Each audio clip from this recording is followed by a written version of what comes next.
ಕಳೆದ ಒಂದು ವಾರದಿಂದ ಧಾರಾಕಾರವಾಗಿ ಮಳೆಯಾಗ್ತಾ ಇರೋ ಪರಿಣಾಮ ಬಿಟ್ಟು ಬಿಡದೆ ಸುರಿತಾ ಇರೋ ಮಳೆಯಿಂದ ಅವಾಂತರಗಳು ಸೃಷ್ಟಿಯಾಗ್ತಾ ಇದೆ. ಬೆಳಗಾವಿಯಲ್ಲಿ ಮಳೆ ಹೊಡೆತಕ್ಕೆ ಅನ್ನದಾತರು ಪರದಾಡ್ತಾ ಇದ್ದಾರೆ.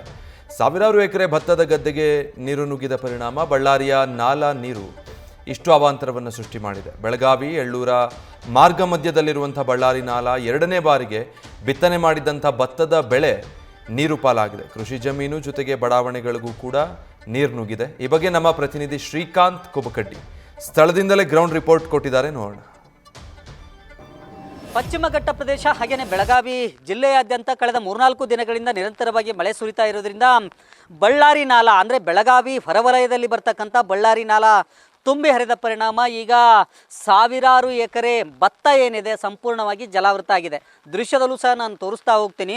ಇದು ಪ್ರತಿ ಬಾರಿ ಏನಂತಂದರೆ ಬೆಳಗಾವಿ ಹೊರವಲಯದಲ್ಲಿ ಬರ್ತಕ್ಕಂಥ ಬಳ್ಳಾರಿ ನಾಲಾ ತುಂಬಿ ಹರಿದು ಈ ರೀತಿಯಾಗಿ ರೈತರು ಬೆಳೆದಂಥ ಭತ್ತ ಸೇರಿದಂತೆ ಬೇರೆ ಬೇರೆ ಬೆಳೆಗಳಿಗೆ ನುಗ್ಗಿ ಏನಂತಂದರೆ ಹಾನಿಯನ್ನು ಮಾಡ್ತಾ ಇರುವಂಥದ್ದು.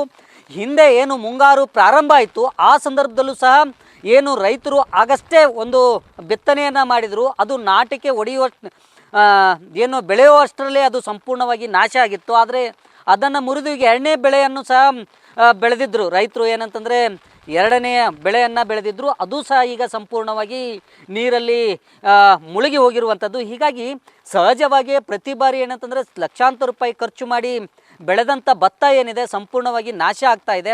ಹಾಗಾಗಿ ಸಹಜವಾಗಿ ಏನಂತಂದರೆ ಈ ರೀತಿಯಾದಂಥ ಬಳ್ಳಾರಿ ನಾಲಾದ ಒಂದು ಅವಾಂತರ ಏನು ಸೃಷ್ಟಿ ಆಗ್ತಾ ಇದೆ, ಇದರಿಂದಾಗಿ ರೈತರು ರೋಷ ಹೋಗಿದ್ದಾರೆ. ಜೊತೆಗೆ ಅದನ್ನು ಹೂಳು ತೆಗಿಬೇಕು ಅಂತೇಳಿ ಪ್ರತಿ ಬಾರಿ ಏನಂತಂದರೆ ಒತ್ತಾಯ ಪಡಿಸ್ತಾ ಇದ್ದಾರೆ ಮತ್ತು ಬಂದಂಥ ಸರ್ಕಾರಗಳಿಗೆ ಮನವಿಯನ್ನು ಸಲ್ಲಿಸ್ತಾ ಇದ್ದಾರೆ.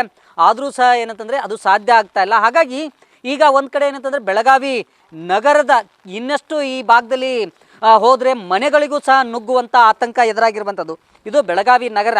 ಬೆಳಗಾವಿ ನಗರಕ್ಕೂ ಸಹ ಏನಂತಂದರೆ ಇನ್ನು 2-3 ದಿನಗಳ ಕಾಲ ನೀರು ಮಳೆ ಬಿದ್ದಿದ್ದೇ ಆದರೆ ಆ ನೀರು ಏನಂತಂದರೆ ಮನೆಗಳಿಗೆ ನುಗ್ಗುವಂಥ ಸಾಧ್ಯತೆ ಇದೆ. ಹಾಗಾಗಿ ಸಹಜವಾಗಿ ಇಲ್ಲಿರ್ತಕ್ಕಂಥ ಬಡಾವಣೆ ನಿವಾಸಿಗಳು ಸಹ ಆತಂಕಕ್ಕೊಳಗಾಗಿರುವಂಥದ್ದು. ಪ್ರತಿ ಬಾರಿ ಅವರು ಹೇಳ್ತಾ ಇರುವಂಥದ್ದು ಒಂದೇ, ಹೂಳನ್ನು ತೆಗಿಬೇಕು, ಇದನ್ನು ಹೂಳು ತೆಗೆದು ಏನಂತಂದರೆ ಸರಾಗವಾಗಿ ನೀರು ಹರಿಲಿಕ್ಕೆ ಅವಕಾಶ ಮಾಡಿಕೊಡ್ಬೇಕು ಅಂತೇಳಿ ಒತ್ತಾಯಿಸ್ತಾ ಬಂದಿದ್ದಾರೆ. ಸರ್, ಈಗ ನೀವು ಬಳ್ಳಾರಿ ನಾಲಾ ಇಡೀ ನಿಮ್ಮ ಮನೆ ಸುತ್ತು ಹೊಡೆದಿದೆ, ಏನು ಸರ್ ಪ್ರತಿ ಬಾರಿ ಇದೇನಾಗತ್ತಾ? ನೀವೇನು ನಿಮ್ಮ ಬೇಡಿಕೆ ಏನು ಅಂತ? ನಮ್ಮ ಬೇಡಿಕೆ ಏನಿಲ್ಲ ಸರ್, ಅದು ಹೂಳೊಂದು ಬಳ್ಳಾರಿ ನಾಲದ ಎತ್ತಬೇಕು ಮತ್ತು ಈ ನೀರನ್ನು ಹೋಗ್ಲಿಕ್ಕೆ ಒಂದು ದಾರಿ ಮಾಡಿಕೊಟ್ರೆ ಇನ್ನು ಮುಂದೆ ಈ ಥರ ಆಗೋದಿಲ್ಲ ರೀ. ನೀರು ಹೋಗ್ಲಿಕ್ಕೆ ಆಗದಿಲ್ಲ, ಇಲ್ಲೇ ಎಲ್ಲ ನೀರು ಇಲ್ಲೇ ನಿಂತಿದೆ ಸರ್. ಬಳ್ಳಾರಿ ನಾಲದ ಹೂಳು ಎತ್ತಬೇಕು ಸರ್. ಪ್ರತಿ ಬಾರಿ ಇದೇ ರೀತಿ ಆಗ್ತಾ ಇದೆ? ಇದೇ ರೀತಿ ಸರ್. ನಾವು ಒಂದು 8-10 ವರ್ಷ ಆಯ್ತು ಇಲ್ಲಿ ಬಂದೆ, ಪ್ರತಿ ಬಾರಿನೂ ಇದೇ ಸಲ ಆಗ್ತದೆ ಸರ್. ಹೆಂಗೆ ಸರ್